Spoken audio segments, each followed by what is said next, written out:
Il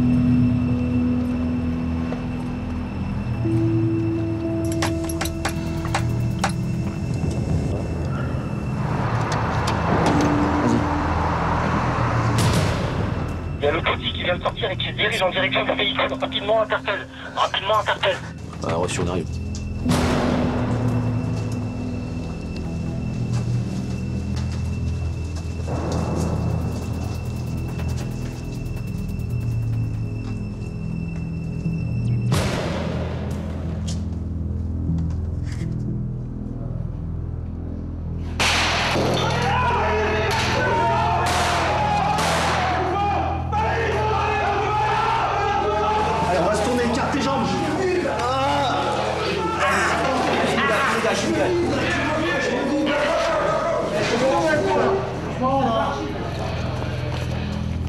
Tu m'as trouvé la paillasse là, tu vois pas que tu m'as trouvé la paillasse?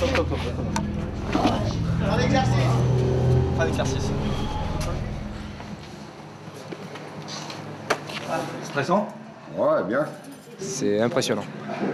Même en tant qu'acteur, c'est impressionnant. Il vaut mieux être du bon côté. Des entraînements aussi réalistes, ces policiers d'élite en suivent un par semaine. Ils sont membres de la BRI, la Brigade de recherche et d'intervention nationale. 40 officiers de police judiciaire qui ont suivi une formation spéciale.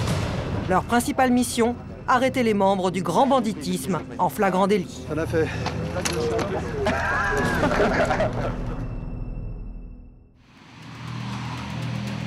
Prison de Châteaudun, en Eure-et-Loire, à 70 km de Paris. Cette fois, la brigade n'est pas en exercice. Il est 5 h du matin, sur le parking du centre de détention. En apparence, tout est calme. Et pourtant...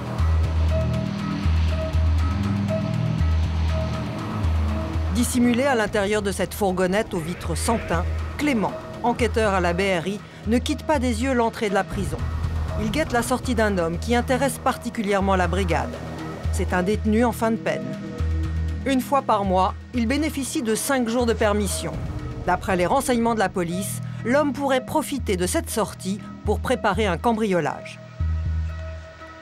6 h 30, une personne se présente à l'accueil. Là, j'ai une femme brune, cheveux longs, tirés en chignon.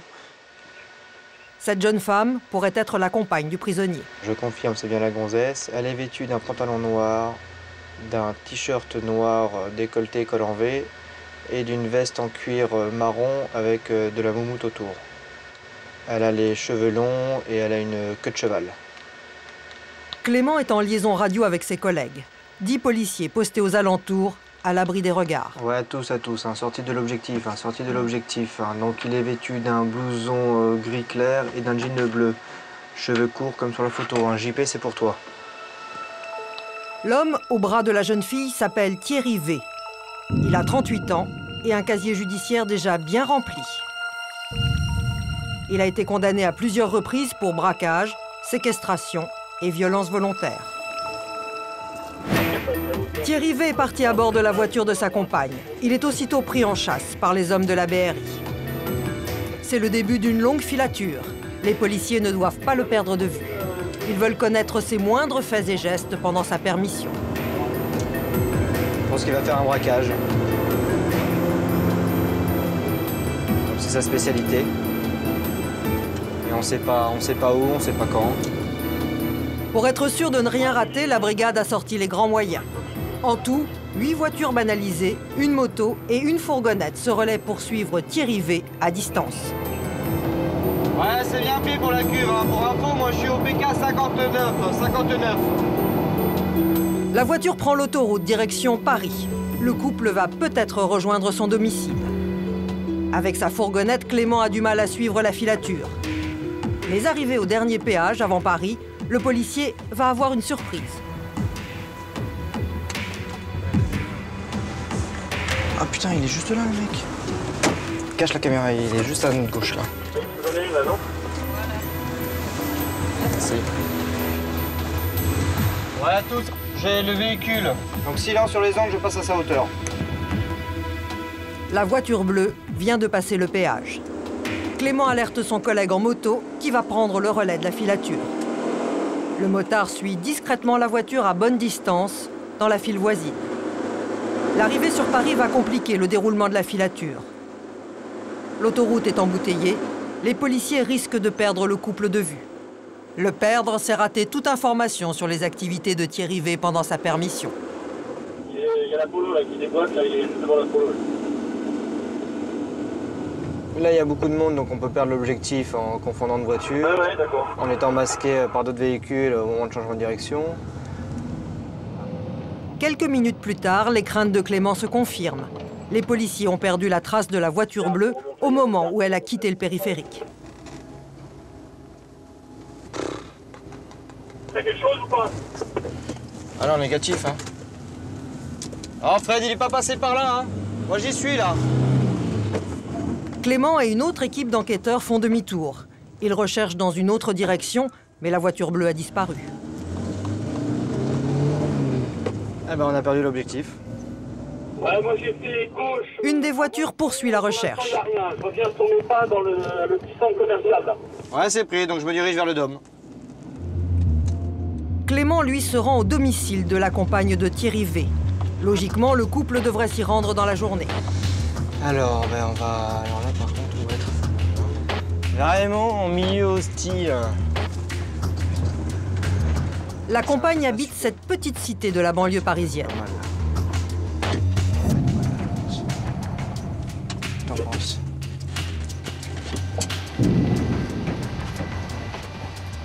C'est bon ici?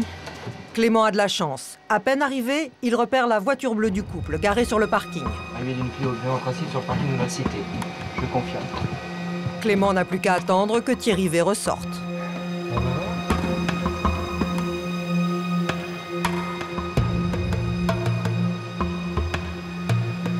Il profite de ce moment de répit pour faire sa pause déjeuner. L'attente va durer plus de 2 heures. Quand soudain... Ouais, à tous, hein. L'objectif sort du Dôme. Il est sur le parking, il va certainement monter à bord du véhicule. Sa nana monte avec lui et il y a une jeune qui est à l'arrière. Donc notre objectif est conducteur, il quitte le parking. La filature est repartie. Où vont-ils? Qui vont-ils rencontrer? Préparent-ils vraiment un coup? La surveillance est essentielle pour le savoir. On est toujours sur la Nationale 2, direction Paris, port de la Villette. Ça s'engage dans le souterrain, aucun véhicule écran. Aucun véhicule écran, cela signifie que Clément se trouve juste derrière la voiture du couple. C'est très risqué. Le policier pourrait se faire repérer. On rentre dans Paris, là, on est engagé dans le rond-point. Ça prend la deuxième sortie, direction Aubervilliers-Centre, ça passe à hauteur du casino. Aubervilliers-Centre, ça passe à hauteur du casino. Clément préfère rester prudent. Il abandonne la filature. D'autres voitures de la brigade prennent le relais. À vous. Après son passage en banlieue, Thierry V et sa compagne rejoignent Paris. Ils se sont garés à proximité d'un café du 17e arrondissement. Putain, il est où le mec? L'homme est enfin repéré. Il est assis sur le capot de sa voiture. Tu le vois là, il est de dos avec le t-shirt à rayures gris et blanc. Thierry V est avec sa compagne.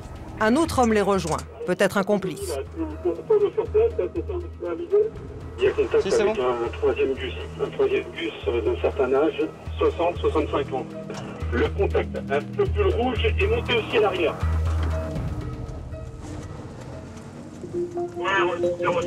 Ils partent se garer un peu plus loin devant l'entrée d'un immeuble. Là, ils sont juste à notre droite. À bord de la camionnette banalisée, Clément se rapproche. Vincent, tu es où, Vincent?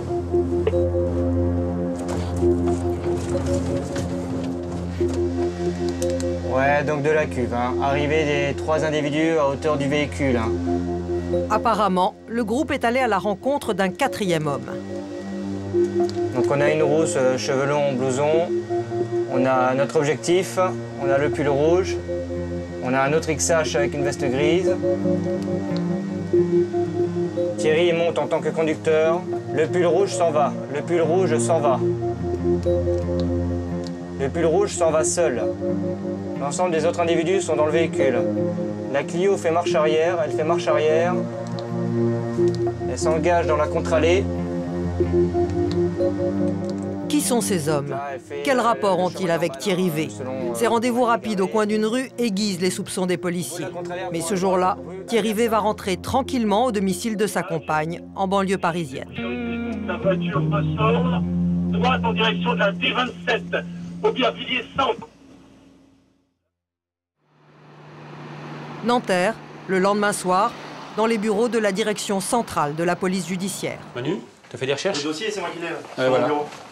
C'est Christophe, un des chefs du groupe de la BRI et ses hommes qui ont enquêté toute la journée sur cette affaire. Pendant la permission de Thierry V, les policiers ont identifié 3 membres de son entourage familial. Les enquêteurs vérifient les adresses et les fréquentations. Tous les éléments recueillis pendant les filatures sont exploités dans leurs moindres détails. La voiture, elle sort, donc à ce nom-là. Ouais. À l'adresse où il est allé hier. Ah d'accord, bon, voilà, ok. Bon, d'accord. Donc essentiellement, c'est les points de chute familiaux, on va dire pour l'instant. Donc c'est la rue, c'est bien la rue. C'est la rue, ouais. Voilà, c'est l'après l'impasse là. On pense qu'il peut effectivement monter sur quelque chose ce soir ou demain soir ou après-demain soir. Donc voilà, on a la semaine là pour l'instant. Donc on va voir comment ça se passe. Et puis voilà, sinon s'il se passe rien, ça nous permet aussi quand même d'avoir une habitude de vie de l'individu. Donc qui fréquente ces points de chute, voilà. Je vous dis la façon dont il se déplace, la façon dont il regarde les gens, s'il est méfiant, pas méfiant. Donc c'est que du bonus, quoi. De toute façon, ça nous servira pour plus tard, il n'y a pas de problème.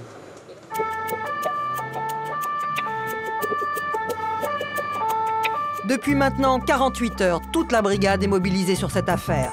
Sur le terrain, les équipes se relaient jour et nuit pour surveiller Thierry V. Ce soir, Jean-Jacques vient de prendre son poste. Il rejoint son groupe en banlieue parisienne, à proximité des points de chute de Thierry V.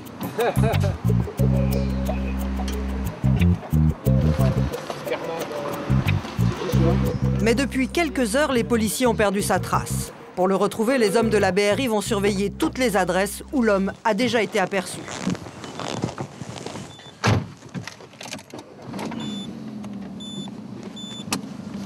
C'est reparti. Ouais.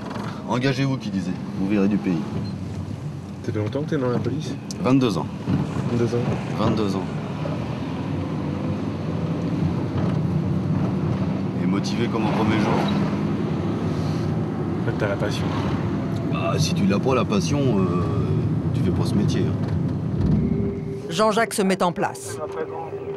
Un proche de Thierry V habite dans cette rue. Il a lui aussi déjà été condamné pour sa participation à des cambriolages. C'est le début d'une longue nuit. Les enquêteurs de la BRI ne comptent plus les heures passées en voiture. De longues attentes, parfois interminables.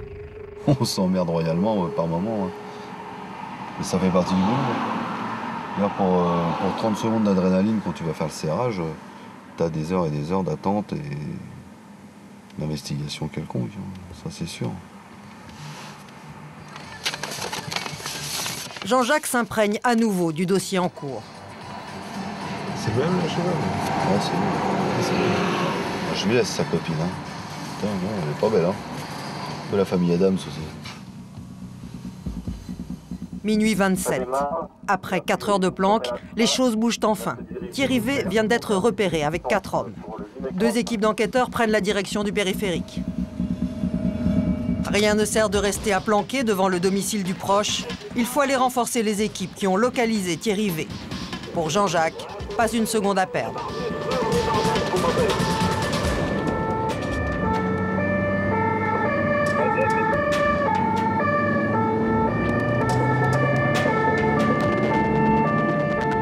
Les malfaiteurs préparent peut-être un cambriolage. Pas question qu'ils disparaissent dans la nature.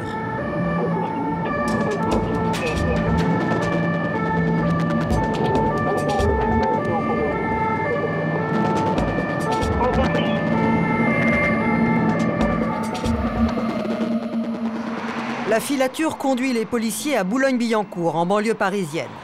Peut-être le lieu de leur prochain coup. Les 5 hommes ont quitté leur voiture. Leur comportement est bizarre. Les policiers les aperçoivent derrière cette rambarde. Ils font les 100 pas dans une rue commerçante.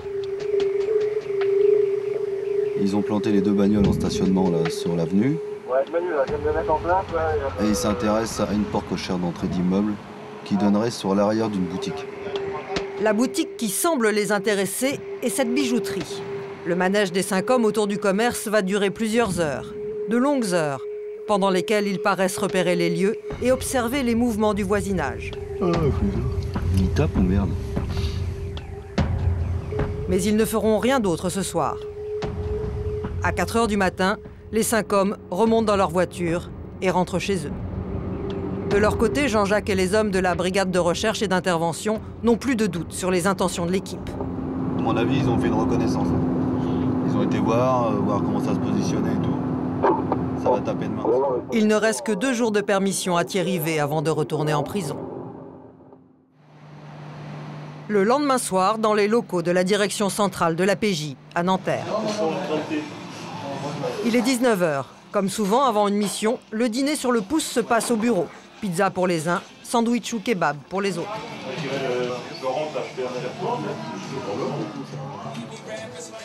Et surtout, l'indispensable café.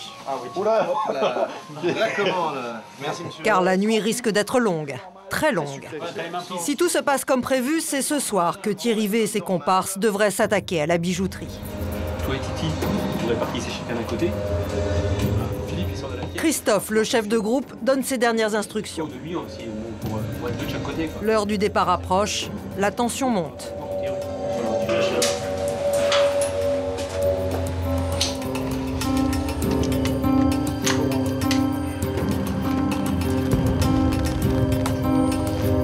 Chacun vérifie son matériel et c'est le départ. Pour réaliser un flagrant délit en toute sécurité, les policiers vont déployer les grands moyens. On va pas le louper celui-là à mon avis. Ce soir, la brigade tout entière est mobilisée. 40 hommes au total et une trentaine de véhicules. Direction Boulogne-Billancourt. Chaque homme rejoint la position qui lui a été attribuée.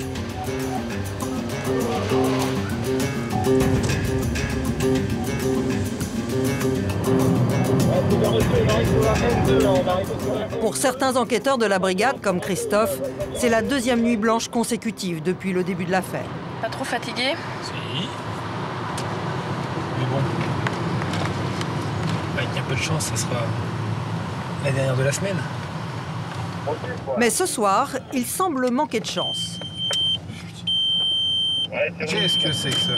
Ouais, Billy, j'ai le voyant d'eau qui s'allume là. Après 300. Non mais ouais, mais il y en a encore. Attends, il y a liquide de refroidissement ou pas dedans là? S'il n'y a pas liquide de refroidissement que nous pète à la gueule, on n'a pas l'air con. J'espère pour toi, tu vas m'entendre. Un peu plus loin, dans une autre voiture de police, Emmanuel arrive. Ce soir, cet enquêteur va jouer un rôle essentiel. C'est lui qui sera planqué juste en face de la bijouterie.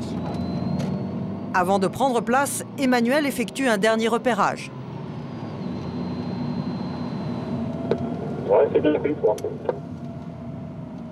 Cette nuit, les gars se sont garés dans cette avenue.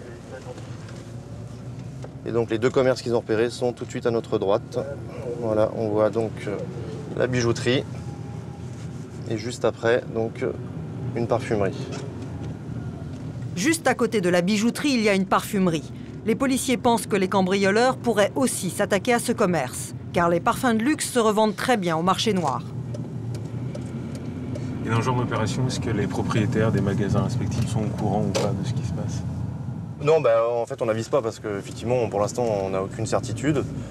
Et puis, si on les avisait, est-ce qu'on aurait droit au flagrant délit ou autre? Tu vois, il y a des cas dans lesquels on est obligé d'avertir les transports de fonds, les attaques de fourgon. Là, on laisse pas faire l'attaque, quoi.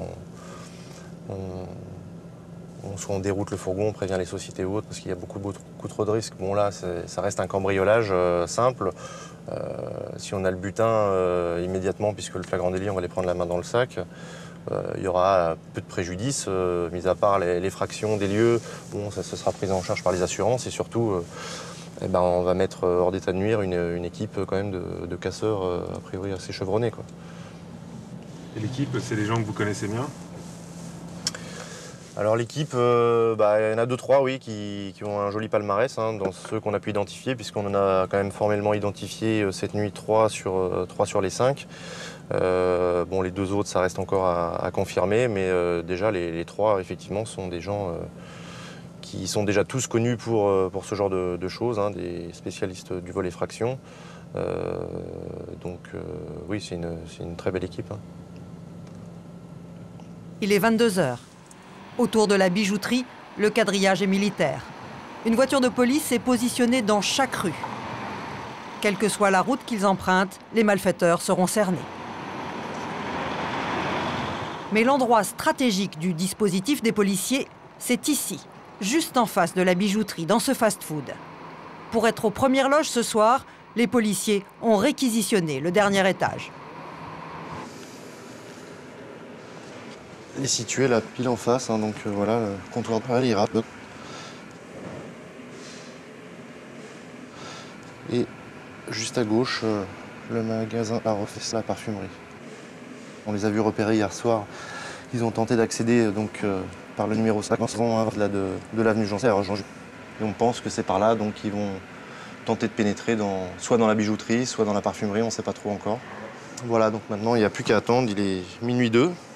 Et on va attendre de voir si nos amis se pointent sur le secteur cette nuit. Emmanuel ne quitte pas la bijouterie des yeux.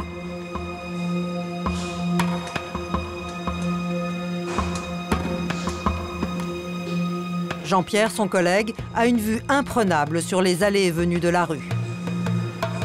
Si les voyous opèrent ce soir, ce sont ces deux enquêteurs qui constateront le flagrant délit pour l'instruction judiciaire. N'importe quel policier, de toute façon, vous le dira. Hein. Le flagrant délit, c'est le top du top. C'est un petit peu la cerise sur le gâteau, c'est la récompense. Récompense de toutes les heures qu'on a fait sur une équipe, parce que Dieu sait qu'on en fait quand même des heures. Et là, on se dit, on n'a pas fait ces heures pour rien, quoi. Donc, pour moi, c'est quand on va les voir arriver jusqu'à l'Interpell. Ouais.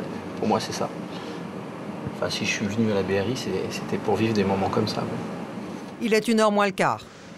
Les suspects viennent d'être aperçus aux abords de Boulogne-Billancourt. 406 de sortie, porte de Saint-Cloud, direction boulevard de la Reine, direction de l'objectif. Reçu. 406 arrive. Ah, là on y est, là. On y est, les gars. Pour tous les policiers, c'est l'alerte.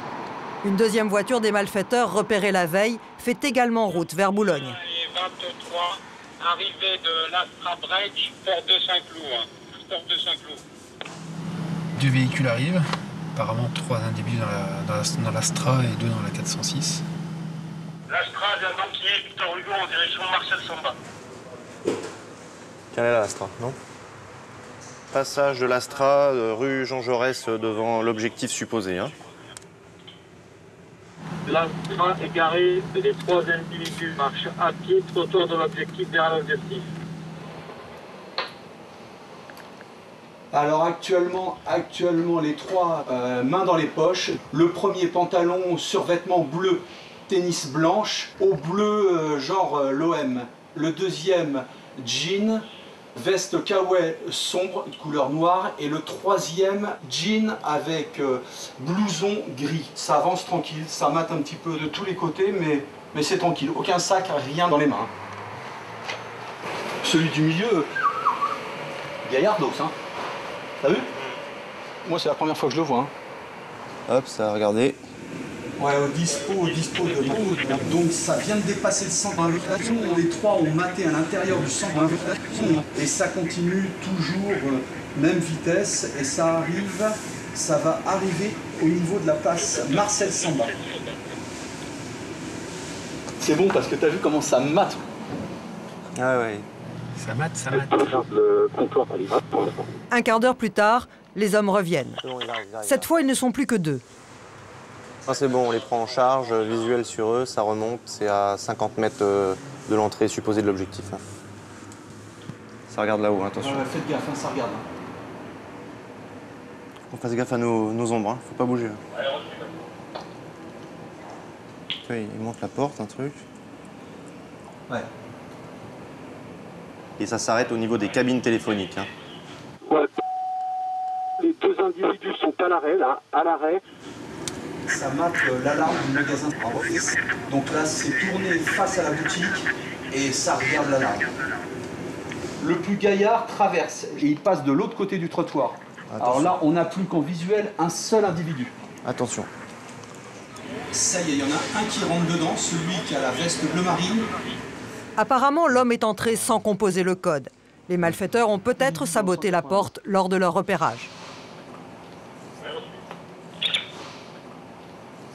Les deux individus à la hauteur du sens, ça s'est arrêté, ça mate de partout.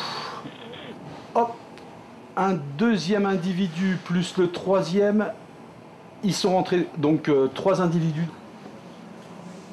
Par contre, t'as vu, ils n'ont aucun matos, hein. Ils n'ont rien, les putains. Non, ils ont rien. Main dans les poches. Hein. Ah, lumière. T'annonces? Ouais, pour le coup, donc le couloir vient de s'allumer. Au même moment, dans sa voiture, Christophe capte un appel du commissariat de Boulogne-Billancourt. Déclenchement d'alarme sur les zones de sécurité publique pour nos individus dans les caves. L'alarme vient de se déclencher. Les agents de surveillance devraient se déplacer. Oh putain, il y a la télésurveillance qui intervient. S'ils interviennent, là, on est mort. L'opération risque de capoter. Christophe décide d'appeler le commissariat. Anthony, Max 740. Ouais, de Velours 31 aux effectifs de la sécurité publique. On est sur place pour une mission PJ sur l'alarme à refait. Donc vous approchez pas, compris? Oui, c'est bien reçu. Bon, voilà, mais attendez, on prévient la responsable parce qu'elle va prendre c'est froid. Aucun policier ne viendra donc perturber l'opération. Et quelques secondes plus tard... Pour info, il y a un refait qui s'est déclenché en termes d'alarme, mais c'est pas le nôtre. C'est un qui est à l'opposé au tout début de la ville aujourd'hui. Ah, c'est pas le bon refait qui a déclenché l'alarme. Il y a bien un refait qui a sonné sur Jean-Terre. Je sais pas le nôtre, c'est de l'autre côté. Mais ça veut dire quoi? Ça veut dire qu'il y a 2 braquages? Non, ça veut peut-être dire qu'il y a peut-être une alarme d'intrusion qui s'est déclenchée. Ou... Ouais, le couloir est éteint, on voit des ombres se rapprocher de la porte. Ça va sortir. Donc, les 3 individus sont derrière la porte. Ça y est, ça s'ouvre, ça jette un œil. Le premier sort, le deuxième aussi. Les 2 sont sortis. Ils se dirigent vers la place Marcel Samba. Et le troisième est toujours à l'intérieur. Toujours à l'intérieur. Attention, 2 autres là. Putain, il y en a 2 autres, ils sont 4 en fait. Il y en a 2 qui sont sortis. Donc il y en avait un 4e à l'intérieur. Et ils sont sur le trottoir. Ils remontent place Marcel Samba et ça tourne à la pharmacie. Ils ont rien dans les mains. Putain, ils ont rien pris, ces cons-là. Les enquêteurs voient les hommes retourner à leur voiture. Mais quelques minutes après, ils sont de retour. Ils essayent d'ouvrir, ça ouvre, et les 2 individus sont rentrés. Oh, c'est bon, c'est bon, c'est bon. C'est bon, là, regarde le sac, là, ça y est. Ouais, pour l'autre, là, ça sort, hein, ça sort. Juste une seule personne, hein, c'est celui qui est en survêtement noir, tennis blanche. Deuxième individu ouvre la porte, maintient la porte ouverte. 3e, 4e, ça sort avec une charrette, comme une charrette de course. Donc il y en a 2 qui se séparent, qui montent vers la place Marcel Samba, et celui qui a la petite charrette à roulettes remonte vers la 406. Et la 406 fait demi-tour sur l'avenue. Quand nous, Allez, on a tiré la trace. on y va. Une des voitures vient de faire demi-tour. Elle va peut-être récupérer les malfaiteurs. Emmanuel et Jean-Pierre prennent en chasse la voiture la plus proche. C'est le bic, vas-y. Il est où lui? Tu l'as vu? Ouais, je l'ai vu. Il est là? Ouais, C'est serré là? Ouais, vas-y. Il se bat. C'est celui, c'est qui se barre. Vas-y. Qui se barre? Non. Vas-y. Ah bah attends, ça déboule là. Pour cette interpellation délicate, toutes les voitures de police doivent intervenir au même moment.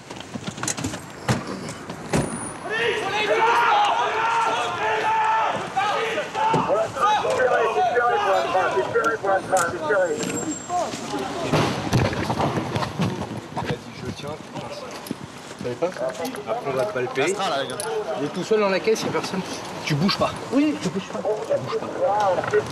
Dans la voiture, un seul homme. Par mesure de sécurité, la police bloque la circulation. Rien de dangereux là. Écartez. Ouais, c'est reçu, les 30 assurent la 406. L'homme arrêté n'était pas sur les lieux du casse. C'est un guetteur qui était resté dans la voiture. Qu'est-ce qu'il y a? Attends, j'ai l'éclair. Écarte les jambes. Qu'est-ce qu'il y a? Hein? Quelques rues plus loin, les policiers interceptent la deuxième voiture. Les 4 autres complices sont interpellés. il y a Thierry V avec 3 membres de sa famille. Mais les enquêteurs ne trouvent aucune trace du butin. Rien non plus dans la voiture. Et ça, c'est un souci, car entrer et sortir d'un hall n'est pas un délit.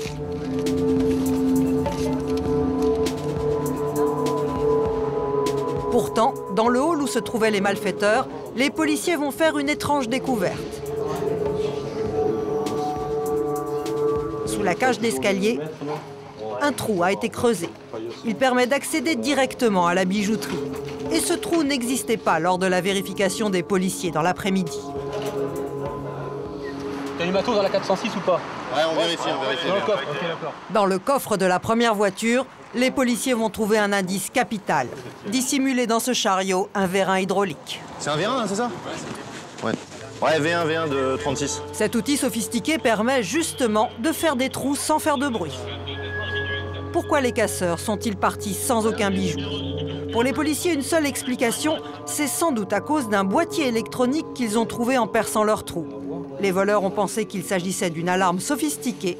En fait, c'était un simple diffuseur de parfum. Malgré l'absence de butin, aux yeux de la loi, il y a bien tentative de vol par effraction. Les 5 malfaiteurs vont être placés en garde à vue. L'opération des hommes de la BRI est un succès. Juste le temps qu'on voit comment on s'organise.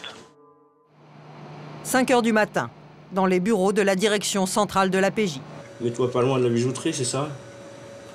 Les policiers vont à présent auditionner les suspects. Devant les évidences du flagrant délit, cet homme reconnaît les faits. C'est le guetteur de l'équipe, resté dans la voiture. Donc toi, tu es remonté dans le véhicule et tu as attendu, d'accord? Tu les as vus retraverser la route avec le sac et rentrer au son, hein. Bah, là où il y a la bijouterie. Hein, c'est ça, voilà. Donc, je suis remonté dans mon véhicule.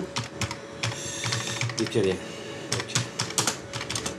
Tu vois, en discutant comme ça, en échangeant les idées, on s'aperçoit qu'on arrive à mettre les choses correctement sur le papier.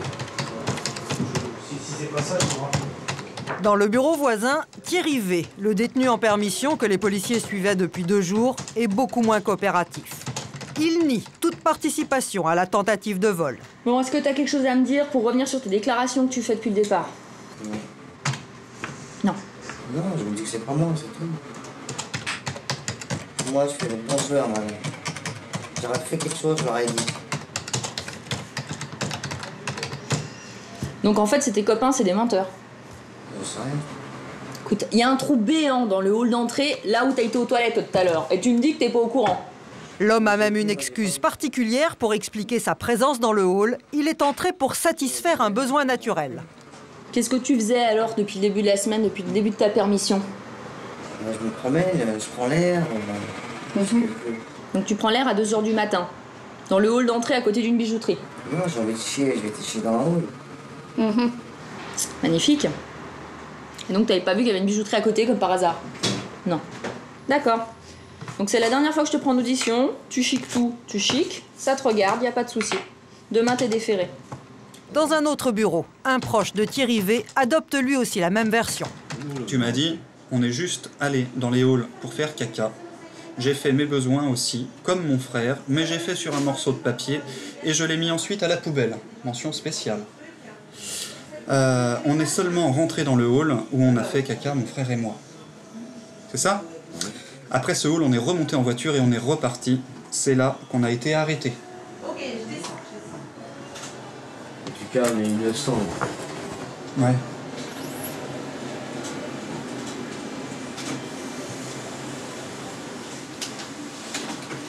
T'es mal, hein, tu le sais. C'est ton avenir, hein, tu joues là. Hein. Ouais, j'ai rien à voir dedans, j'ai rien à voir. Ouais, mais voilà, ça c'est ce que tu dis, mais nous on n'est pas d'accord avec ça. Et les constatations effectuées montrent que nous on a raison et que toi t'as tort et que s'il y a un menteur, c'est toi. Ouais, je sais ça. Voilà, c'est tout. Voilà. Quand tu dis je dis la vérité, etc., tu m'insultes. T'insultes le travail de mes collègues et le mien. Donc voilà. C'est pas grave, hein. C'est pas grave. Nous, on sera payé par la sanction qu'apportera la justice. Est-ce que tu es bien rentré dans le numéro 85? Non. Tu sais que tous tes copains, ils reconnaissent que vous êtes rentré dans le 500 à côté de la bijouterie. Ok? Je dis pas que t'as cassé le mur pour l'instant. Ok? Je dis pas que t'as cassé le mur. T'es bien rentré dans le hall parce que ton copain le dit, le dit et nous on te voit. C'est le menteur. Moi je suis pas rentré dans le 500. Explique-toi. T'ont vu. Ce sont des... Les policiers t'ont vu. Ce sont des... Les policiers sont des menteurs. Je marque ça. Hein. D'accord?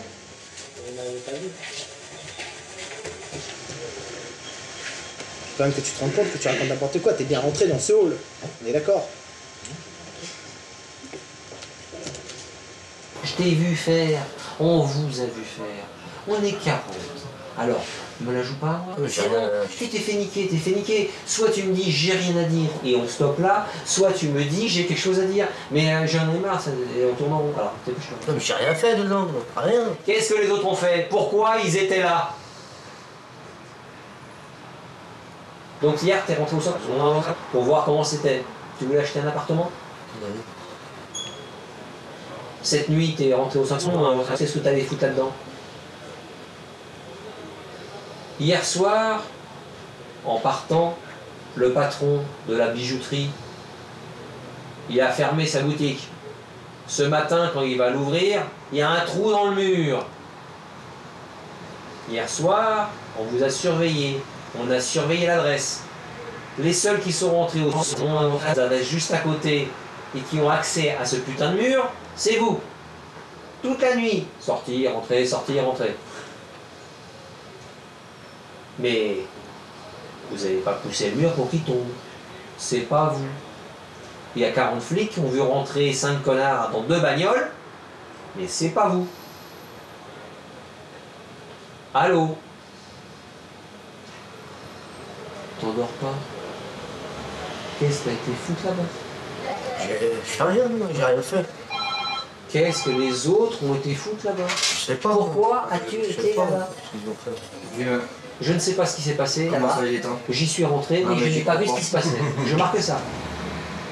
C'est idiot, hein, mais je le marque, il n'y a pas de problème. Est-ce que c'est idiot, c'est la vérité. Est-ce que c'est ce que tu... Alors, si c'est la vérité, tu me dis oui, c'est ça, et non, ou merde. Mais tu me le dis. Oui ou merde.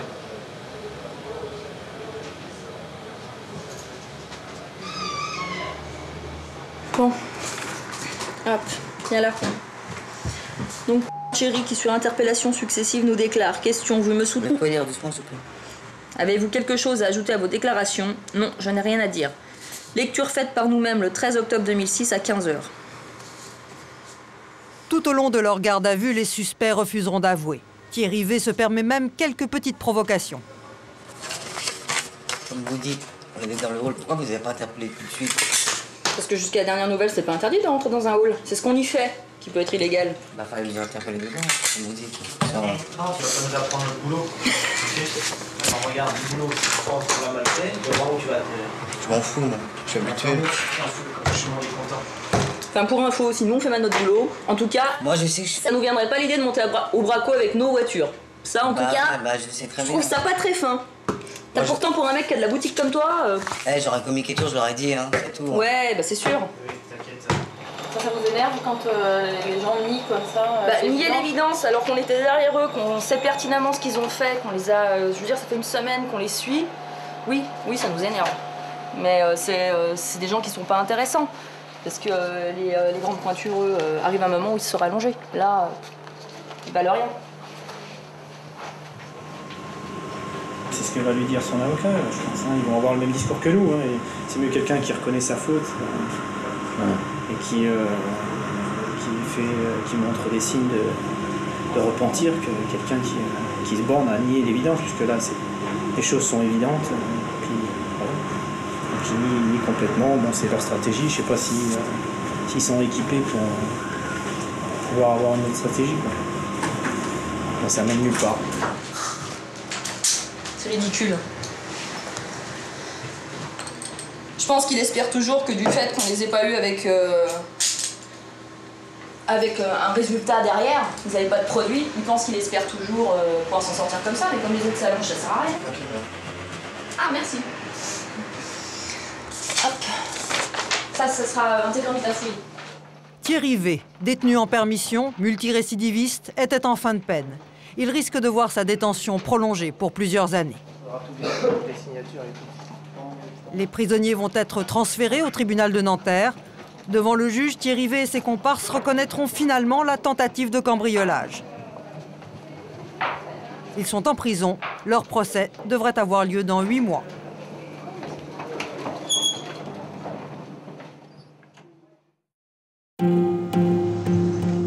Quelques jours plus tard, en banlieue parisienne, dans le Val-de-Marne. Cette fois, nous suivons le groupe d'enquêteurs spécialisés dans la traque de faux papiers. Aujourd'hui, Philippe est en surveillance dans un dépôt de la RATP pour une affaire très sensible. Il doit discrètement assister à une commande de faux papiers.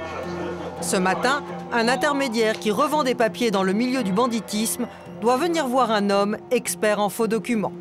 La planque a lieu juste en face du domicile du commanditaire. Simultanément, d'autres policiers du groupe sont en train de suivre le prétendu faussaire. Par radio, ils informent Philippe de tous ses déplacements. Il vient en moto, hein, l'objectif vient en moto. Le suspect vient de quitter son domicile. Philippe doit être vigilant, il ne doit surtout pas rater son arrivée.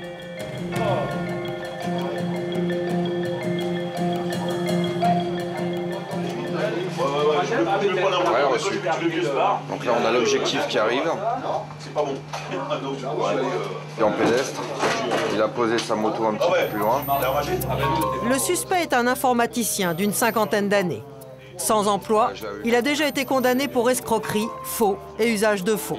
Il va arriver au niveau du bar avec la devanture rouge là-bas. Aujourd'hui, il a donc rendez-vous avec son revendeur dans le milieu.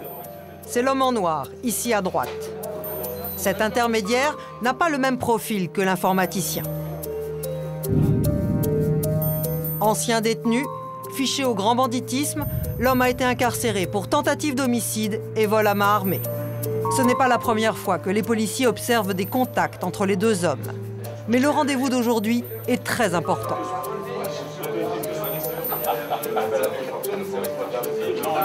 Réussir à avoir un contact visuel entre l'intermédiaire qui a reçu une commande et le faussaire, c'est évidemment une preuve indéniable.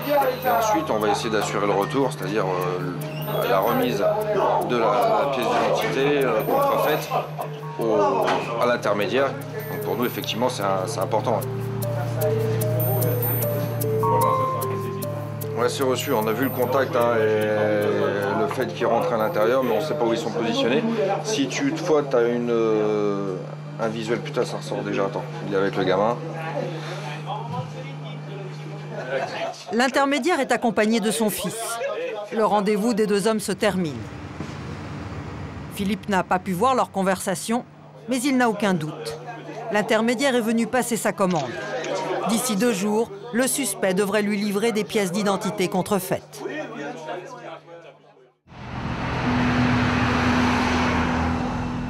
Le groupe spécialisé dans la traque aux faux papiers se trouve au 5e étage de la direction centrale de la police judiciaire. Les 8 policiers de la brigade sont les meilleurs experts du faux document administratif en France. Faux passeport, faux permis de conduire, faux visa, fausse carte d'identité. La mission du groupe est de débusquer les faussaires.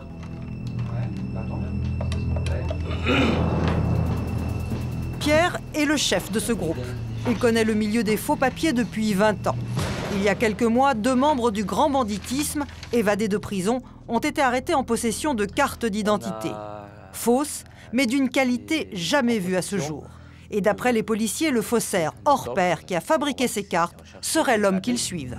Lorsque les collègues de la brigade des fugitifs nous ont montré le faux papier, au départ, on a cru que c'était un vrai document. Toutes les sécurités qui sont prévues par l'imprimerie nationale ont été imitées. Il y a les poinçons, République française, il y a les stries. Là, elles sont vraiment à la perfection, c'est-à-dire qu'elles sont régulières, elles sont rapprochées. Donc ça vous faisait penser que... Ah mais tout est vrai.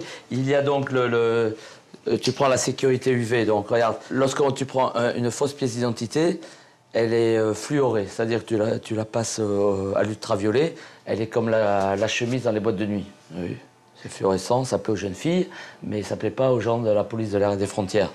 Lorsqu'on a interpellé, voilà, regarde les évadés, tu vois bien qu'il y a les sécurités ultraviolets. Cette fausse carte, parfaitement falsifiée, ne réagit pas à la lampe UV. C'est extrêmement rare pour une contrefaçon et les policiers ne sont pas au bout de leur surprise. C'est la plus belle qualité de papier que j'ai vue. Là, c'est vraiment exceptionnel. Avec ça, tu peux aller au bout du monde. Ça passe, à mon avis, tous les contrôles de police. Ces papiers sont hyper dangereux parce que n'importe quel terreau. Bon, là, c'est pas lié au milieu islamiste, hein, c'est plus du banditisme. Mais tu as un mec qui est évadé, un trafiquant de stupes, un escroc. Tu peux aller dans n'importe quelle banque, tour n'importe quel compte. Alors, qu'est-ce qui vous a fait dire qu'il n'était pas... Il y a un défaut, c'est que l'accent sur le E de République est décalé à l'aplomb de la barre verticale du E de République. Alors que tu le prends sur un authentique, il est centré, alors que tu vois sur le faux, l'accent est décalé. Voilà, il y a toujours un petit défaut. Hein. Les policiers ont mené leur enquête pendant 6 mois. Après avoir suivi une fausse piste, cette fois, ils sont sûrs de tenir leur homme. Et le rendez-vous auquel ils ont assisté entre le suspect et l'intermédiaire confirme leur conviction. Dans quelques jours, les enquêteurs espèrent pouvoir arrêter l'homme qui fabrique les plus belles fausses cartes du marché français. 2 jours plus tard, en banlieue parisienne. La commande de faux papiers a été passée il y a 48 heures. Le suspect ne devrait pas tarder à les livrer. Les policiers sont installés dans un appartement vide, juste en face de la maison du prétendu faussaire. La vue est imprenable. Pour être sûr de ne rien rater, les enquêteurs ont installé cette caméra. Montée sur un bras articulé et positionnée au ras du sol, elle permet de voir sans être vue. La caméra est reliée à un moniteur. Les conditions de surveillance sont idéales. On pourrait difficilement faire mieux, hein, parce qu'on est abrité, on est en plein sur l'objectif, c'est optimal. Et on n'est pas visible surtout. Jérémy et Franck ne sont pas les seuls enquêteurs sur place. Le reste du groupe est posté autour du domicile, prêt à prendre l'homme en filature s'il sort de chez lui. Ah, ça y est, notre ami. L'homme sort les poubelles. Rien de bien passionnant pour les policiers. Il y a un instituteur retraité. Et pourtant, quelques instants plus tard... Ouais, au dispositif, là. Ouais, donc l'objectif vient de sortir de son bocal. Il tient dans la main gauche un porte-chemise là, de dessinateur. Et il vient de rentrer dans son atelier, hein, mais toujours à l'intérieur du pavillon. Hein, toujours à l'intérieur du pavillon.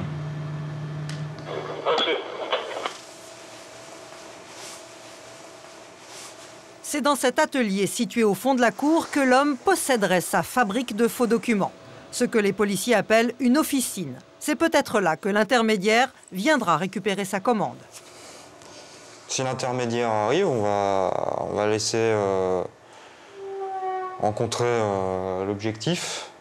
Et puis à sa sortie, on procédera à son interpellation. Pendant de longues heures, les policiers restent l'œil rivé sur l'écran. Mais rien ne se passe, l'homme reste invisible. Il est terré dans son atelier. Les enquêteurs surveillent son pavillon depuis maintenant plus de 9 heures et personne ne sait quand la journée va se terminer.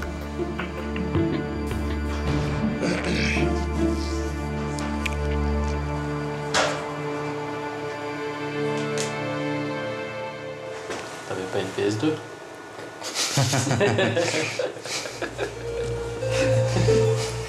Ça nous plaît, hein, ce qu'on fait. Il n'y a personne qui nous a forcé à entrer dans ce genre de service. Hein. C'est nous qui étions motivés et on est volontaires pour le faire. Donc il ne faut pas regretter ses choix. Néanmoins, on voit un petit peu notre entourage vivre beaucoup plus que nous. Parce que nous, on passe notre vie quand même au travail, hein. Faut pas se tromper. On rentre chez nous souvent, c'est pour déposer le linge sale et puis pour manger et dormir, quoi, et encore. Ça occasionne des problèmes dans notre environnement, c'est sûr qu'il y a des dommages. C'est certain, c'est évident. Il est 23 h. Selon ses habitudes de ces derniers jours, le suspect est allé se coucher. Les policiers abandonnent leur planque. L'échange aura peut-être lieu demain. Le groupe d'enquêteurs des faux papiers reprendra son service à 8 h du matin. Après une courte nuit de repos, Pierre et ses hommes ont repris leur planque sur l'affaire du prétendu faussaire. Comme la veille, Jérémy et Franck ont retrouvé leur appartement de surveillance face au domicile du suspect. Et la matinée commence bien.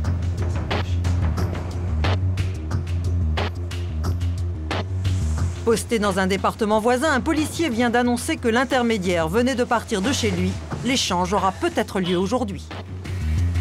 Ouais, au dispo, il y a Fred qui est dans le 94. Il vient de sortir en scooter. Ouais, bien reçu, Pierre. Bonne nouvelle. Ouais, il est parti là de Pantin. Donc soit il vient vers ici, soit il rentre chez lui ou autre, quoi. Là on est prêt. Porte Dorée. Porte Dorée, c'est pas bon ça, Porte Dorée. Oh, c'est bon, Porte Dorée, après Porte de Vincennes. Oh, c'est bon. Quand il arrive au périph' sur le long du voile, il tape comme un fou et je sais pas où il est passé. Ouais, c'est reçu. Hein. L'intermédiaire se dirigeait bien vers le suspect. Mais malheureusement, les policiers ont perdu sa trace en route. Jérémy et Franck sont sur leur garde. Si un rendez-vous est bien prévu entre les deux hommes, le prétendu faussaire ne devrait pas tarder à bouger, à son tour. Ouais, au dispo, là, notre objectif, il est dans la cour de son pavillon et il s'affaire autour de son deux roues. La situation se précise. Jérémy ne veut surtout pas rater le départ. Il se rapproche du suspect. Ouais, pour info, là, au dispo, là, il a démarré sa moto, hein, démarré sa moto. Ouais, Jérémy, veux-tu que je te récupère ou quelque chose? Bah non, t'auras pas le temps, Laurence, donc t'assures la filature avec Fred. Ok. Ouais, au dispo, l'objectif est casqué, là. Il tient quelque chose de blanc à la main, là, et il le met dans la poche de sa veste. Allez, c'est parti. Ça va venir vers toi, Fred, hein, ça va venir vers toi.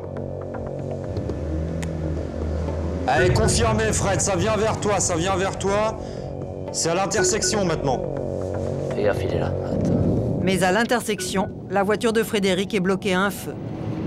C'est Didier en scooter qui reprend la filature.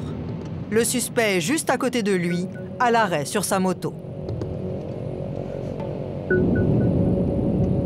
Au démarrage, surprise.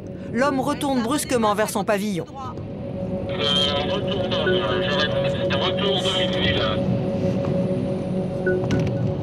Didier abandonne la filature après le rond-point. Il ne veut pas se faire repérer. C'est Laurence qui prend le relais. Non, il continue. Merde.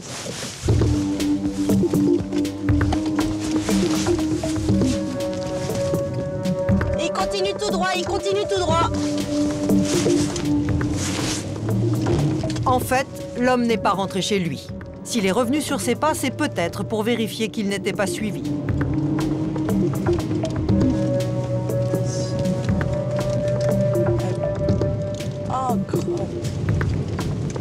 L'homme a disparu. À ce stade de l'enquête, la police a donc perdu la trace des deux suspects. Le flagrant délit est compromis. Les enquêteurs vont peut-être rater l'échange de documents entre les deux hommes. Et où là? Il a dû prendre à gauche parce que...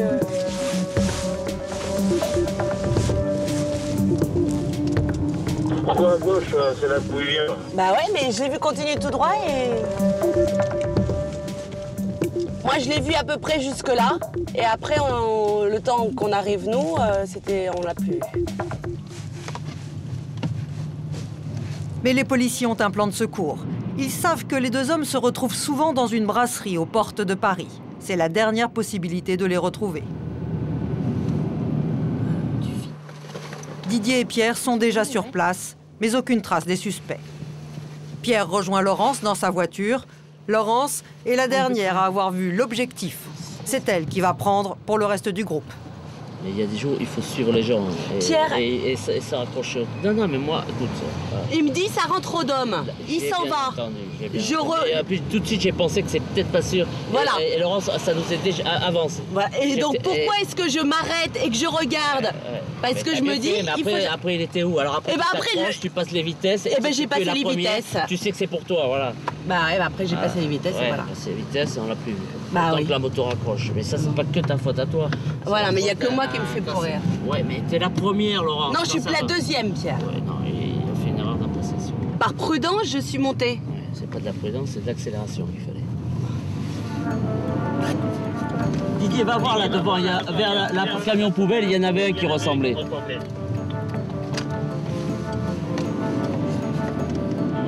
Je pense pas que ce soit lui. Ah, ok, on Ah, il y a une moto là-bas. Ah non, ça rien à voir. La situation échappe aux policiers. Pierre est tendu. Il rejoint Frédéric, un autre membre du groupe. Les policiers vont tenter une dernière solution.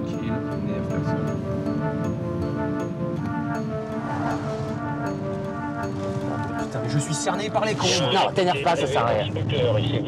L'homme est peut-être revenu entre-temps à son domicile. Les policiers font un passage dans sa rue et ils ont de la chance. Juste devant le pavillon, une moto, sans doute celle du suspect. Il y a un trocard C'est lui? Mais le mec qui a le... Mais le mec qui rentre, il dit non, c'est pas le même. Hein. Dispo de Fred, dispo de Fred, le scooter qui est arrivé, c'est confirmé, c'est l'immatriculation du scooter de Dave, donc c'est bien lui qui est chez... Est-ce que c'est bien son casque, un casque vert militaire, un peu? Non, tu vois pas? Non, mais c'est lui, 740. Le profil, les cheveux gris, blancs, très courts sur la tête, pour moi, ça va. C'est bon. C'est confirmé. Le suspect est bien rentré chez lui. Un policier vient également d'annoncer que l'intermédiaire est lui aussi arrivé dans la maison. Pierre prépare son équipe pour l'interpellation. Faut pas courir, il y a mal partout. Okay. Ouais, au dispo. Quand le chauve arrive à la moto, il y a Fred qui est pas trop loin et qui va avec Chinois qui vont l'intercepter. Et nous, on s'approche et on rentre à l'intérieur pour trouver l'autre.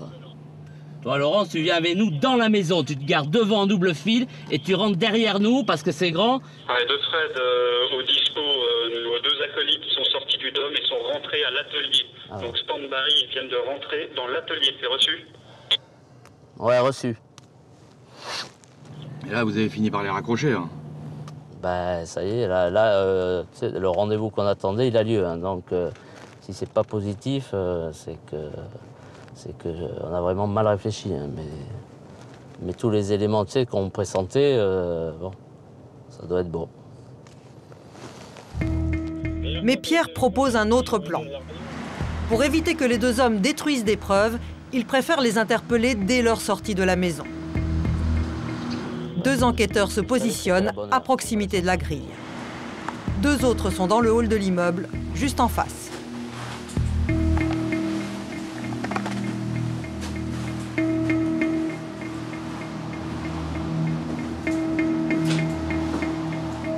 Vous êtes stressé là par le... Non. Impatient? Une petite excitation, disons. J'ai le droit de dire une DME? Non, non, je n'ai pas le droit. C'est quoi une DME? Une demi-molle exploitable, ça tu peux pas le passer.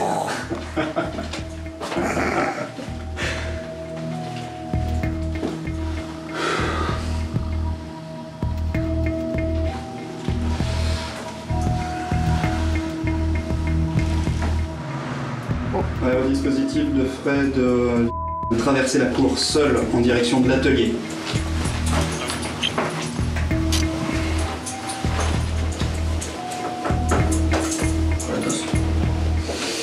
Daisy a son casque à la main, donc ça va pas traîner. Il se rapproche doucement, Il appuie sur l'interrupteur pour l'ouverture du portail. Attends, bouge pas, il repart dans l'autre sens. C'est dans la cour finalement. Là, il rentre à l'atelier. Il est rentré chez lui, mais il le suit à l'atelier finalement. On attend le déclenchement de la gâche. Il est avec lui. Il appuie sur l'interrupteur. Se dirige vers le portail. Franck, c'est bon, le portail est ouvert. Vas-y.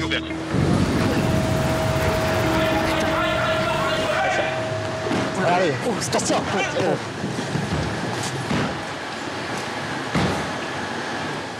Police. Personne ne bouge, police. Bouge pas, police. Palp. Rien de dangereux, rien d'interdit sur toi. Bouge plus, ça va. Tranquille.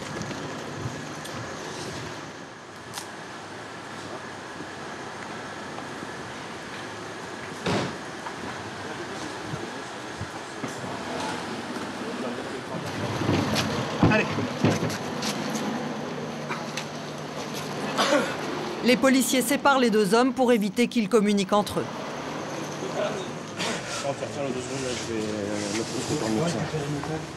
T'as eu peur ou quoi? Hein? T'as eu peur? Non, j'ai vu une personne qui venait directement sur moi, j'étais surpris. Bon, tu es en garde à vue, hein? On va t'interpeller pour un trafic, sans doute de quelque chose. On va voir ça, hein?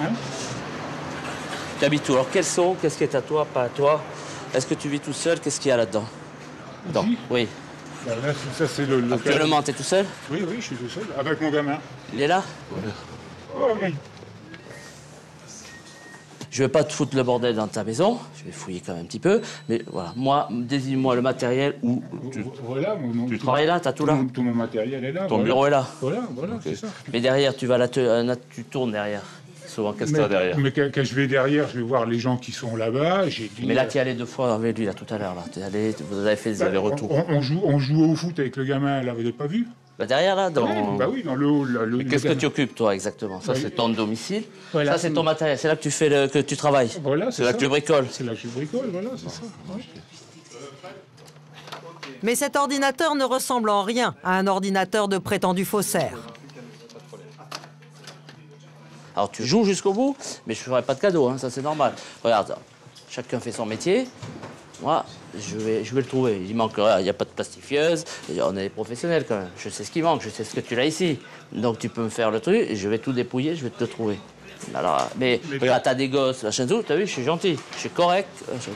Tu veux jouer, tu joues. Non, mais je sais pas, j'ai pas l'intention de jouer avec vous. Mais le matériel, voilà, si t'es grand garçon, tu cherches pas d'histoire à tes gosses. Bon, ce qui est fait, on prend le matériel, on s'en va, et puis c'est tout. Tu comprends ce que je veux dire? Oui, mais alors après, libre à toi, si tu veux pas, c'est pas... Mais je vais le trouver. Hein. Je sais qui il est, quand je sais qui il est, L'homme continue de nier. Pierre rejoint l'intermédiaire, resté à l'extérieur. Il veut assister à la fouille.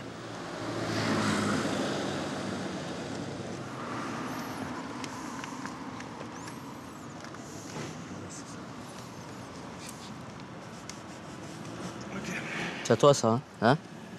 C'est bien sur toi, ça, hein? Okay. Ce sont des fausses cartes d'identité, hein?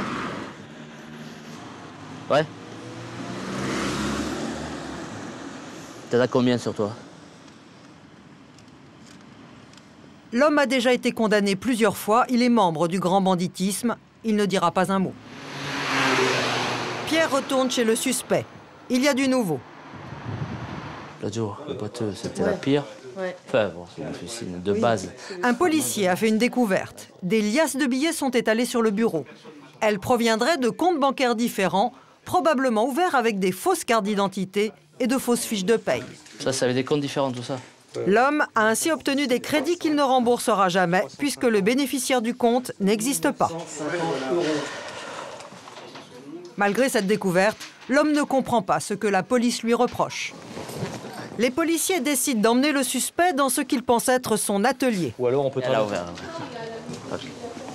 Il se trouve dans cette ancienne usine, au fond de la cour. D'accord.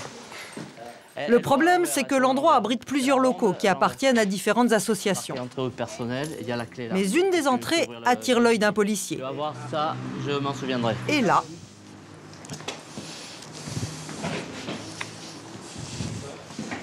Pierre! Là-bas. Je sais que t'as tout, là. Alors, on me fait pas le cinéma. Les policiers trouvent enfin ce qu'ils cherchaient depuis 8 mois. Ah, t'es gâté, là. Là, c'est une usine. Je sais même pas ce que c'est. Et c'est la caverne d'Ali Baba. Attends. Un enquêteur tombe sur une photo qui prouve que le faussaire travaille bien ici. Ce local. C'est pas à moi. Non, mais c'est toi qui utilises le local et c'est toi qui est ici. J'ai l'utilisation de ça. Voilà, tout ce qui est ici t'appartient. Le local n'est pas à moi, j'en ai l'usage. Voilà, que tu en as La majorité, tout ce qui est là-dedans, les ordinateurs, tout ce qui est dans l'appareillage informatique et l'outillage, tout ce qui est là-dedans, c'est à toi. Qu'est-ce que tu fais avec tous ces ordinateurs? Qu'est-ce que tu fais avec tous ces ordinateurs? Ça, pour un bureau, c'est un vrai bureau. Hein. Bah, d'habitude, on trouve un ordinateur, lui, il en a 6. Pour les policiers, c'est du jamais vu. Pierre est stupéfait. Il connaît le milieu des faux papiers depuis 20 ans. C'est la première fois qu'il découvre une officine aussi sophistiquée. Entre eux, les enquêteurs le surnommaient l'artiste. Vas-y, rentre. Félicitations, monsieur. Belle usine à gaz. Quand même respect, parce que là, on en connaissait qui avait de la place et qui la remplissait, mais habituellement pas avec ce genre de matos quand même. La liste du matériel est impressionnante. Une table à découpe rétroéclairée. Une mallette à ultraviolet permettant de lire les sécurités des documents officiels. Une plastifieuse haut de gamme. Des cols et des pigments en tout genre. Des cartouches d'encre que l'homme remplit lui-même à la seringue. Et une encre à variabilité optique, imitant parfaitement les procédés de l'administration. Tout ici est dédié à la fabrication de faux papiers, jusqu'aux toilettes transformées en laboratoire ultraviolet. Ça y regardera tout à l'heure. L'atelier est une véritable réplique miniature de l'imprimerie nationale. Mais le suspect nie toujours. On va faire... Qu'est-ce que... Ça sert à quoi tout ça? On essaye de résumer. De toute façon, d'ici 48 heures, on va faire le tour de tout. Je fais de la vidéo et du traitement de l'image.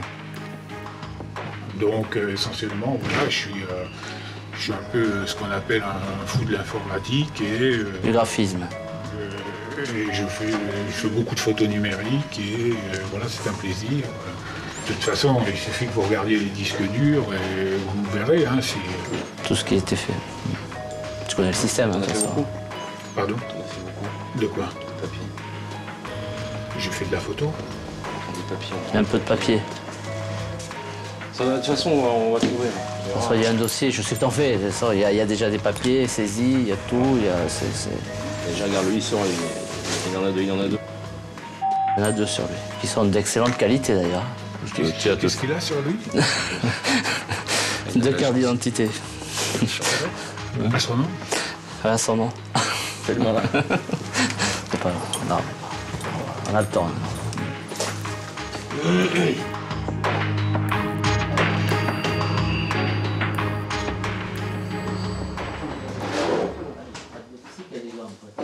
On va pas jouer longtemps quand même au chat à la souris, parce que déjà, t'as perdu. Et que voilà, tu t'en rends pas bien compte. On peut jouer éternellement. Mais, non, mais il va bien falloir expliquer un jour. Tu peux partir aussi en disant c'est pas moi, je n'ai rien fait. Tu comprends ce que je veux dire? Mais bon, ta défense ne va pas durer longtemps. La perquisition se poursuit. Hein? Un policier vient de découvrir des poinçons RF, utilisés pour les documents d'identité. Oui, non, les photos, c'est de l'investigation. Ce sont des plaques qui servent à faire Il y a une chute après, hein, sinon c'est pas drôle. Du dessin, n'importe quoi où c'est que j'ai besoin de support dur. C'est ça. Et donc ça sert notamment pour les RF. Bah oui. Apparemment. Je dis ça, je dis rien, moi. Mais... Ça ne sert pas pour faire du RF, c'est certainement l'initiale de quelqu'un. Oui, très oui, de République française. Avec le même écartement. J'avais un pote à l'école qui s'appelait comme ça, hein, qui s'appelait République française. La perquisition touche à sa fin. Les enquêteurs doivent maintenant emporter toutes les preuves. Habituellement, le coffre d'une voiture suffit pour emporter le matériel d'une officine.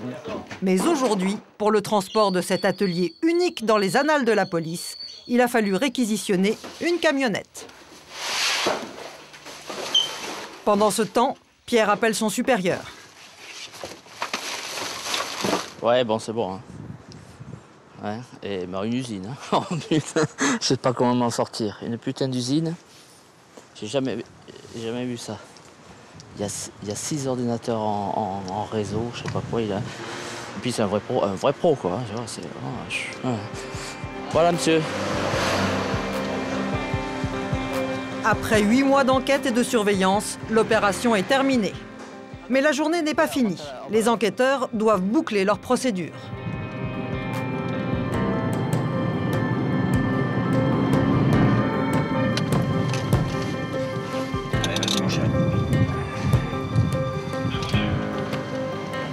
Les policiers vont interroger le suspect.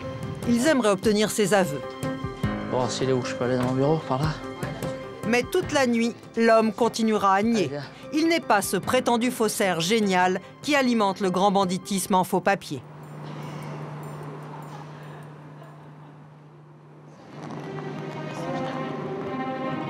Le lendemain matin, après quelques heures de sommeil, l'interrogatoire reprend. L'homme campe toujours sur ses positions. En parallèle, les policiers s'intéressent aux billets de banque retrouvés dans sa maison. Les retraits d'argent ont été effectués sous l'identité d'un certain Alain. Les policiers pensent qu'Alain et le suspect ne font qu'un. Il aurait fabriqué une fausse carte pour ouvrir des comptes frauduleusement. Mais le prétendu faussaire affirme qu'Alain est un ami qui vit actuellement au Mexique.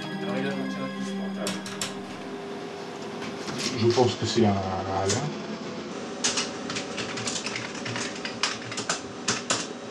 Celui-là même qui t'a laissé les cartes de crédit pour que tu fasses des retraits sur son compte. Tout à fait, voilà, c'est ça.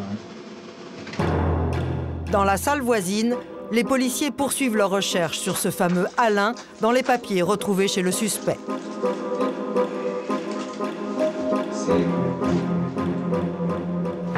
Bulletin de paye au nom de Alain. Carnet de chèque au nom de Alain. Ok, ordre de transfert de fonds vers l'étranger. RZB Austria. 2500 €.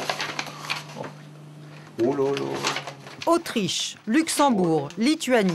Des transferts d'avoirs sont effectués vers des banques à l'étranger.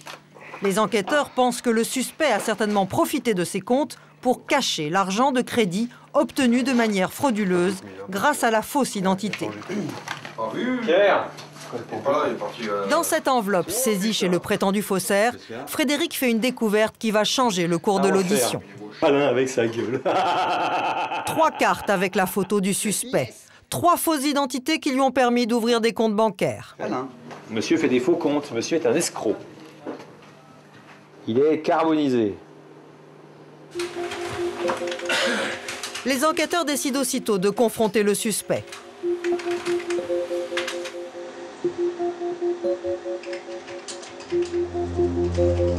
Je te présente 3 pièces d'identité.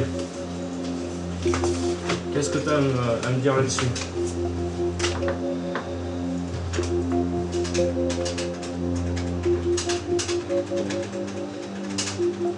Tu déconnes.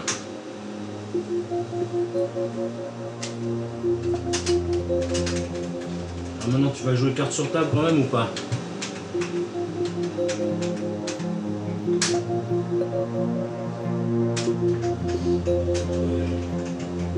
Cette fois, l'homme peut difficilement nier l'évidence. Il y a tout le dossier. Là, il faut que tu... faut arrêter de raconter des conneries sur ça parce que là...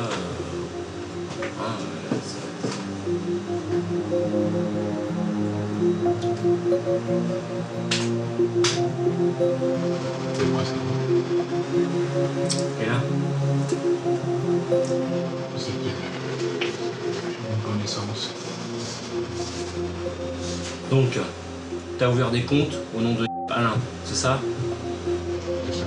Et dans la foulée, le suspect craque. Il avoue avoir fabriqué des fausses cartes. Tu as refait 2 cartes avec la même identité, avec ta photo, en changeant un petit peu ton physique, hein, pour te permettre d'aller tirer de l'argent ou de faire des achats avec les cartes. Hein. Le compte, il est approvisionné comment? Par des crédits que tu as fait sous cette identité. Hein? Voilà.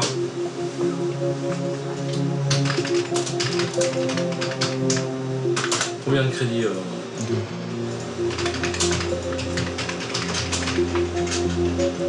Quelle somme?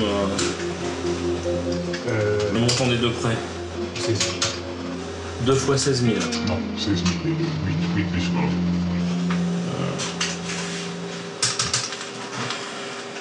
Combien t'as fonctionné déjà sur les 16 000 €? Sur le compte, je pense pas qu'il reste beaucoup d'argent maintenant. Donc t'as pratiquement bouffé les 16 000 €. Voilà, c'est ça. Au total, l'homme aurait escroqué différents organismes de crédit pour plus de 100 000 €. Il reconnaîtra également avoir fabriqué, pour les revendre, toutes sortes de faux documents. Des cartes d'identité, des cartes de police, en passant par des permis de conduire ou des avis d'imposition. Les cartes coûtaient entre 800 et 1 000 € pièce. La police pense que le suspect en fabriquait à peu près 5 par semaine. Dans la pièce voisine, l'homme qui avait passé la commande des faux papiers reconnaît lui aussi les faits. Il a bien fourni des faux documents confectionnés par le prétendu faussaire à des membres du grand banditisme dont il refusera de donner le nom. Après 48 heures de garde à vue, l'intermédiaire et le suspect sont transférés au tribunal de Bobigny. Le juge d'instruction a demandé leur incarcération, mais la demande a été rejetée par le juge des libertés. Les 2 hommes ont été libérés sur le champ. Ils seront convoqués dans les prochains mois pour leur procès. Ils risquent entre 3 et 5 ans de prison.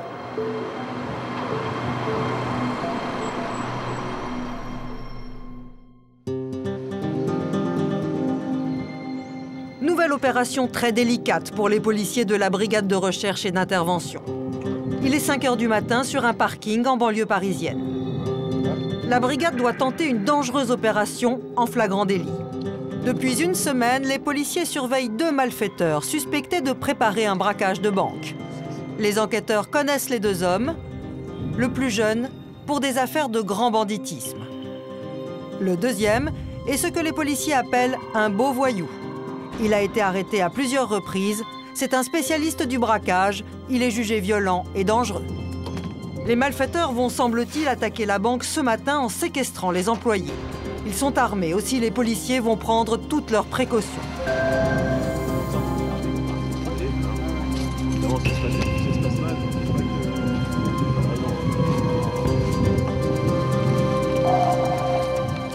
C'est quoi, c'est un équipement de sécurité? Voilà, hein, donc un gilet pare-balles, ce qu'on appelle nos gilets tactiques qui nous permettent d'avoir armes, menottes et tout à disposition. Malheureusement, vous comprenez bien que c'est aussi peut-être incompatible avec une mission discrète. Ce qui nous sauve, c'est qu'il fait nuit et qu'avec un petit vêtement civil discret par-dessus, sans avoir besoin de faire filature, ça passe. Donc au dernier moment, il faut juste se déshabiller un minimum et que nos qualités de policiers apparaissent distinctement pour qu'il n'y ait pas de méprise avec les voyous, quoi. Ce matin, les policiers ont surtout emporté tout leur armement lourd.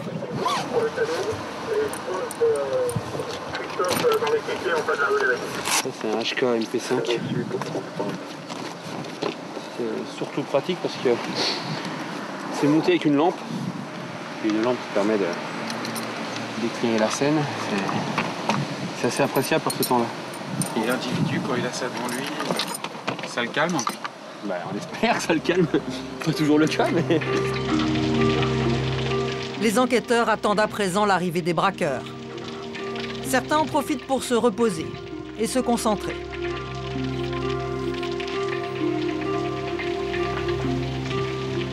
Les seuls à devoir rester éveillés sont Clément et Jérôme. Ils assurent la liaison radio avec les équipes qui surveillent les domiciles des braqueurs. Il remonte la rue du Pôle en direction de l'université, donc le trottoir de gauche quand on remonte. Et l'autre est arrivé ou pas? Non. Dans un cas comme ça, les employés sont au courant ou pas? Non, mais là, on va... De toute manière, il faut pas qu'ils aillent, qu'ils touchent les employés avant qu'on arrive. On va les intercepter avant qu'ils y aillent, en fait. D'accord. Parce qu'on sait jamais comment ça peut finir. 25. Quand on se lève pour une opération comme ça, c'est le quotidien ou alors il y a un stress particulier? C'est le boulot, tout simplement. Voilà, puis on fait abstraction, quoi. De toute manière, on est équipé, on est entraîné, on est solidaire, donc il n'y a pas de souci. De toute manière, si on commence à se poser trop de questions ou vraiment avoir peur, non seulement on se met en danger, puis on met ses copains aussi en danger. Là, c'est carré, il n'y a pas tout est étudié, et puis on a la force, mais surtout on a la surprise. C'est que, pas à vous, mais sinon personne n'est au courant, quoi. Surtout pas eux. Et surtout pas eux, quoi. Donc la surprise, je pense, c'est ce qui est le plus important, et la surprise, elle est là.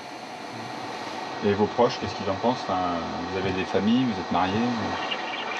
Ah, ma petite femme est collègue aussi, hein. Donc ça, on va dire, c'est compréhensible, on se comprend. Et je pense que c'est plus elle qui inquiète tous les matins, avec le petit texto qui va bien au réveil. Je peux pas dormir depuis que t'es parti ce matin. Oh, ma petite famille, elle sait pas... Donc quand j'aurai une opération comme ça, elle le sait pas, tout simplement. Ouais, c'est bien. Je dis qu'après. Pour elle, je pars comme d'habitude au travail, mais je dis pas ce que je fais, parce que l'inquiétude c'est plutôt dans l'autre sens. Malgré la décontraction apparente, le stress commence à monter. Il est 7h30. Clément et Jérôme attendent qu'on leur annonce le départ des braqueurs.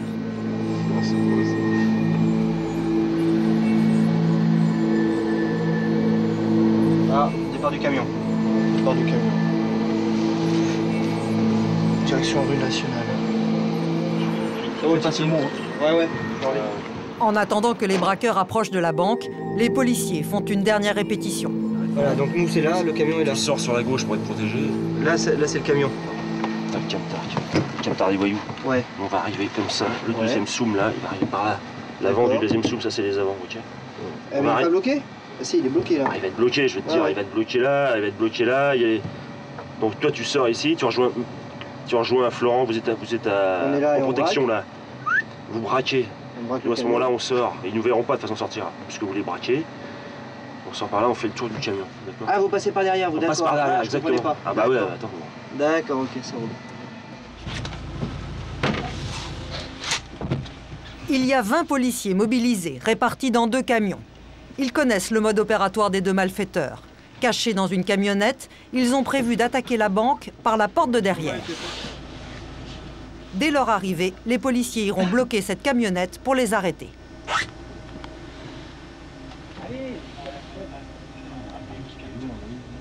Ouais, de 13, j'ai les 2 individus avec. Les 2 montent, enfin, je peux confirmer, un individu est monté, l'autre passé à droite sur la droite du camion. On avance, c'est bon. Parti? Vas-y. Parti, c'est parti, vas-y. Allez, c'est parti. On s'enflamme pas. Tranquille, là, on est serein, On s'enflamme pas, on est pro. Les 2 équipes de policiers empruntent chacune une route différente pour prendre la camionnette des braqueurs en sandwich. Tension maximale, l'opération est imminente. C'est bon. Les policiers arrivent derrière la banque. La camionnette des malfaiteurs est ici, à gauche. Ah, on y va.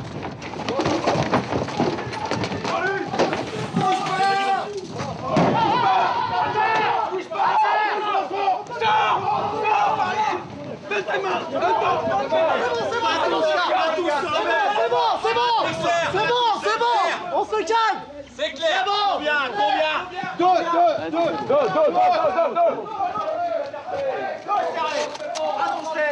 Serré ici. Allez, note ta main. C'est bon, je l'ai. Je le tiens aussi, hein. Je tiens la deuxième. Je tiens la deuxième. Tiens, je te la donne la main. Tiens la main. Tiens, voilà. Tiens, c'est bon pour toi? C'est bon? Vous les écartez, vous leur mettez les masques là et on fait une fouille. Ça sent pas un peu la merde là? Si, vous m'avez mis la tête dedans. Malgré une position très inconfortable, un des braqueurs va féliciter le travail des enquêteurs.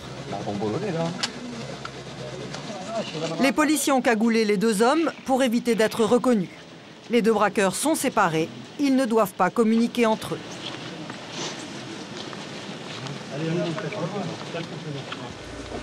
Tu m'entends? Ouais. Ok. Donc je suis officier de police judiciaire, j'apprends. J'ai appelé Versailles. Il est exactement 8h20. Tu es en garde à vue, tu es interpellé à quelle heure? 8. 5 minutes. Ça fait 5 minutes, donc à 8h15 tu es interpellé, donc tu es en garde à vue depuis 8h15. D'accord. D'accord? À ce sujet, tu as droit à des droits. Okay. Tu vas te faire prévenir quelqu'un ou pas? Bouge pas. Mon avocat. Cette opération à haut risque est terminée. Aucun blessé, pas un seul coup de feu n'a été tiré.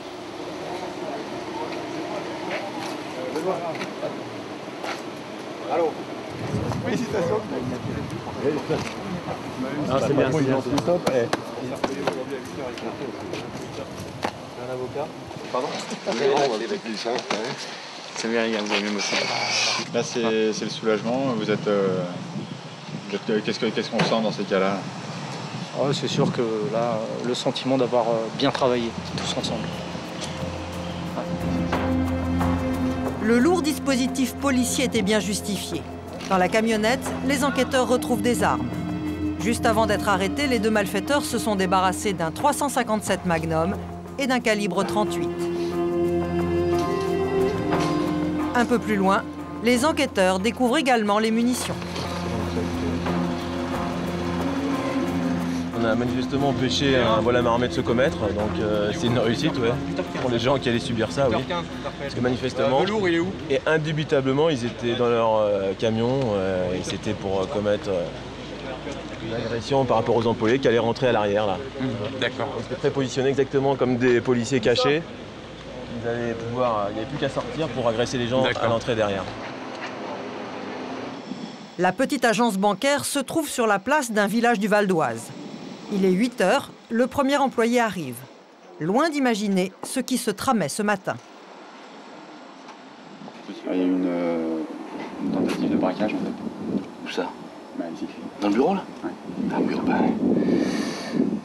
ça devient la mode, hein, puisque Sergi Sagresto c'était le cas, donc voilà. Allez, pardon. La police aille. Cette nuit quoi? Non, c'était prévu pour ce matin. Ah, c'était prévu. Ouh là là. Ah oui. Bon, je vais prévenir mon patron alors. L'employé de la banque est sous le choc. Il réalise qu'il vient d'échapper à une prise d'otage. Dans le village, la population se réveille. Pour les enfants sur le chemin de l'école, c'est plutôt une matinée inhabituelle.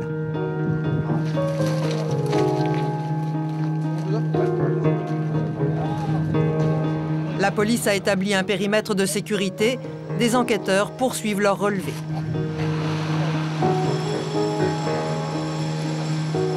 Les deux malfaiteurs, quant à eux, vont être emmenés à la police judiciaire. Pour cette tentative de vol à main armée, ils risquent une forte peine, 10 ans de prison. Les policiers de la brigade de recherche et d'intervention viennent de réaliser leur 3e flagrant délit de braquage en bande organisée depuis le début de l'année.